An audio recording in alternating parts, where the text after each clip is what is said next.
আল্লাহ সুবহানাহু ওয়া তাআলা আমাদের উপরে সিয়াম সাধনাকে ফরজ করেছেন।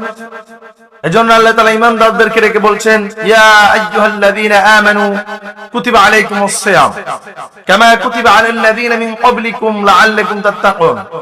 ওহে আমার ঈমানদার বান্দারা, ওহে আমার বিশ্বাসী বান্দারা, আমি তোমাদের উপরে সিয়াম সাধনাকে ফরজ করেছি। আমরা যদি আল্লাহকে প্রশ্ন করি, কামা কুতিবা আলাল্লাযীনা মিন ক্বাবলিকুম, ও আল্লাহ আপনি আমাদের উপরে কেন সিয়ামকে ফরজ করেছেন? আল্লাহ তাআলা বলছেন, শুধু তোমাদের উপরে নয়, তোমাদের পূর্ববর্তী যত নরনারী আছে তাদের উপরও আমি সিয়ামকে, রোজাকে ফরজ করেছি। আমরা যদি আল্লাহর কাছ থেকে জানতে চাই, আল্লাহ আপনি তো আমাদের পূর্ববর্তী নরনারীদেরকে রোজা ফরজ করেছেন, কারোর জন্য একটা, কারোর জন্য তিনটা, কিন্তু আমাদের উপরে কেন একটি মাস রোজাকে ফরজ করলেন? আল্লাহ সুবহানাহু ওয়া তাআলা দলিল দিচ্ছেন, লাআল্লাকুম তাত্তাকুন, আমি একটি মাস রোজা তোমাদের উপরে ফরজ করেছি যাতে করে তোমরা মুত্তাকি হতে পারো, তোমরা ফরজগার হতে পারো, তোমরা তাকওয়াবান হতে পারো। এজন্য আমি তোমাদের উপরে সিয়াম সাধনাকে একটি মাসের জন্য ফরজ করে দিয়েছি।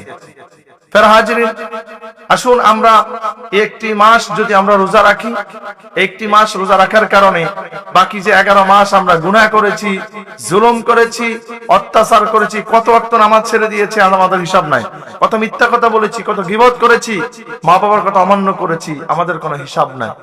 আসুন এই রমজান মাসে আমরা বেশি বেশি করে রোজা রাখবো, আমরা সবগুলো রোজা রাখবো, ইবাদত করব, আল্লাহর কাছে তাওবা করব, আল্লাহ তাআলা তাওবা কবুল করে নেবেন।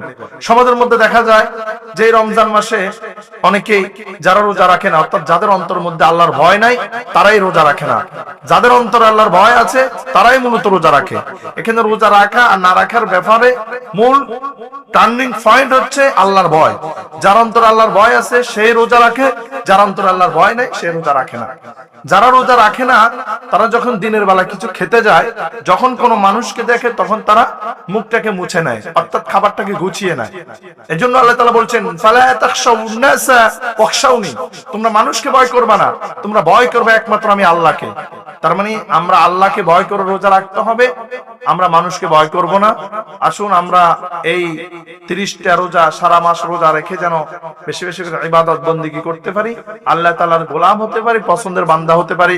আল্লাহ যেন আমাদেরকে তৌফিক দেয়। আল্লাহুম্মা আমিন।